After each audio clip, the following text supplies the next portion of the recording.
What's going on, guys? This is Panda with Team Edwin First, bringing you an updated Magnolia list. Our last one that went out is a little bit outdated now with the ban list release and everything. We've been doing a little bit of cooking, a little bit of lab work, and we're just coming back bigger and stronger than ever with new mag.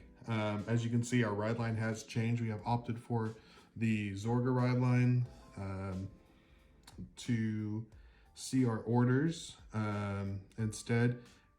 For those that don't know, Soul Blast 1, draw 2 cards and ditch an order. So this is an instant +1 if you find the order early. And you usually hard mulligan for the order.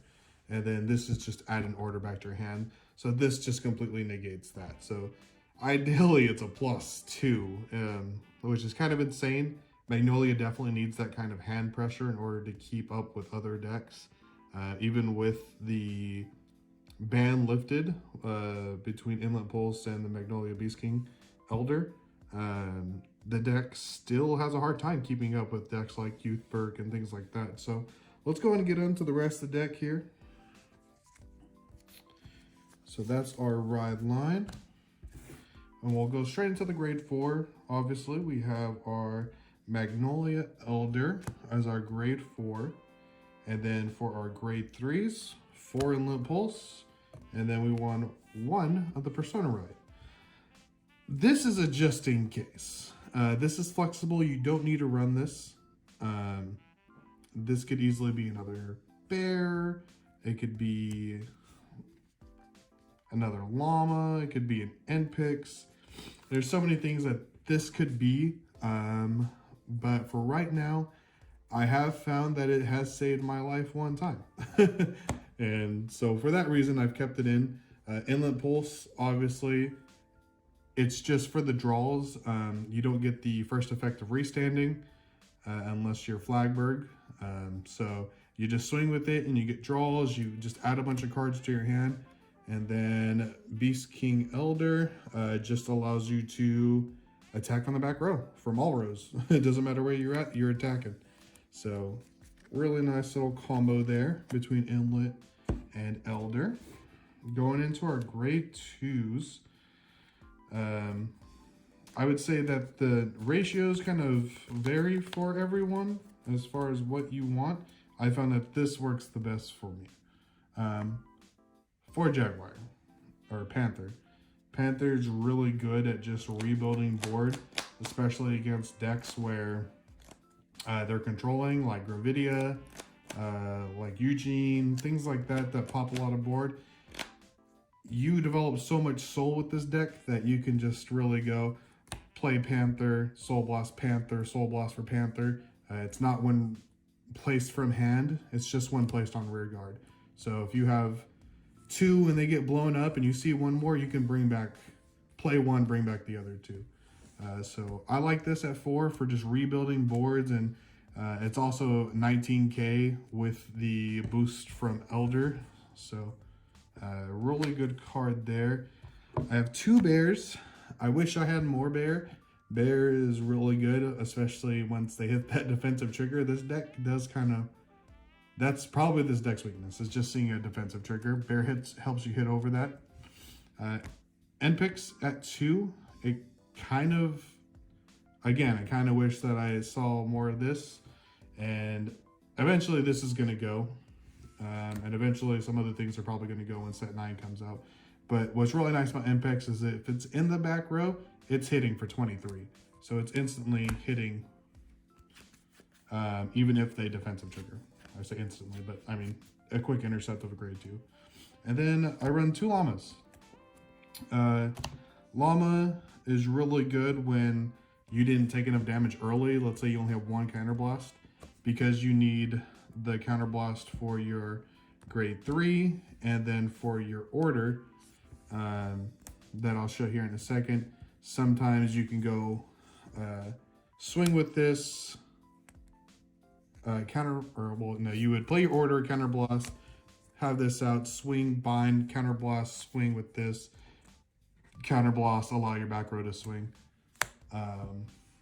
Sorry if that didn't make sense for anyone, but it's just a good way to get your counter charge in if you didn't get it early, or it's really good to let Bear do his ability It's come up a lot. So I do think 2 is a good number because you want to see it. And then my final card is 1 Buffalo.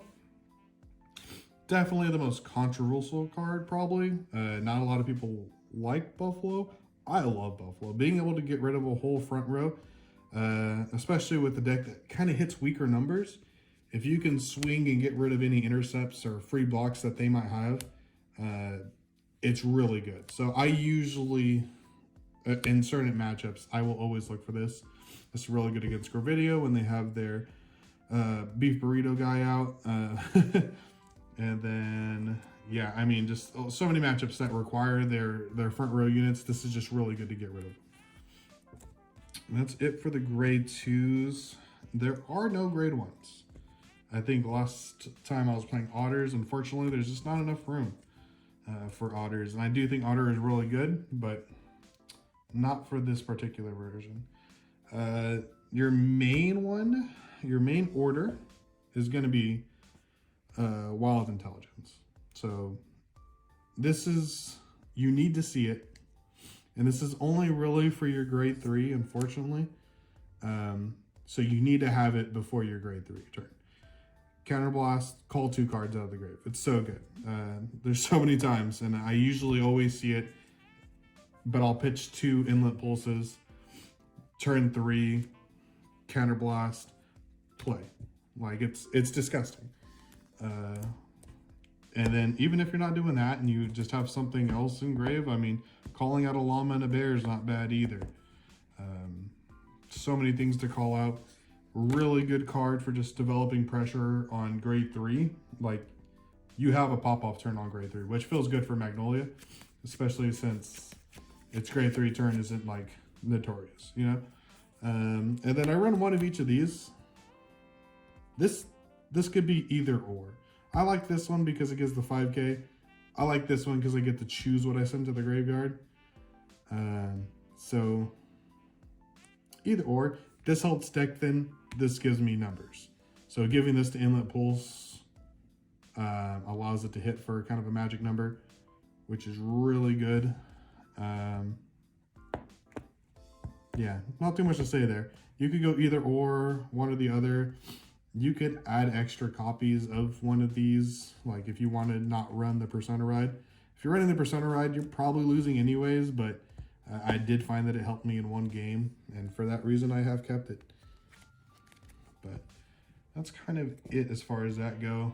And then you just run your normal PGs. Nothing too fancy there. And then my trigger lineup, which everyone loves. Crit, front, heal.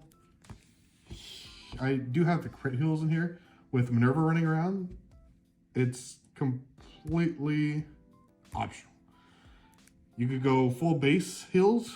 I'm actually thinking about swapping these out for the restand heals just because of the Minerva matchup. You have a decent matchup into that deck just because of the amount of pressure that you apply. They can't really keep up. They run out of hand defending after your first grade 4 turn. So if you survive long enough for them, you usually outpace them. But yeah, if you were to switch this out for the restand heal, really good. I don't think, yeah.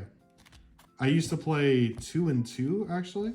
I used to run 2 crit, 2 restands. There wasn't enough, I wasn't seeing enough overlords or any of those other decks. I was seeing primarily the crit ones. So kind of with this new meta, there is a lot of Minerva running around. It is kind of like a fan favorite. So it's completely optional. And then just the base OT. Base Tuki OT. People say that this is like the worst one in the game, and I just don't understand why. When it does everything, it draws, it gives plus 10k to the front row, it gives an extra crit. I think this is nuts. Might not be like Gravidia nuts, you know, doubling crits, but hey, I think it's a good one. But that's basically it for the deck list. If you have any questions, any comments, if there's anything not very clear with the deck, I'd be happy just to kind of go over a little bit more in depth. Ideally, like, You don't care what's in your starting hand as long as you see one of these and one of these. So I hard mulligan. If I keep one card, it's usually going to be one of these two, and then the rest go back into the deck and I'm searching. But you always want to look for at least one of each of these. That's your mulligan.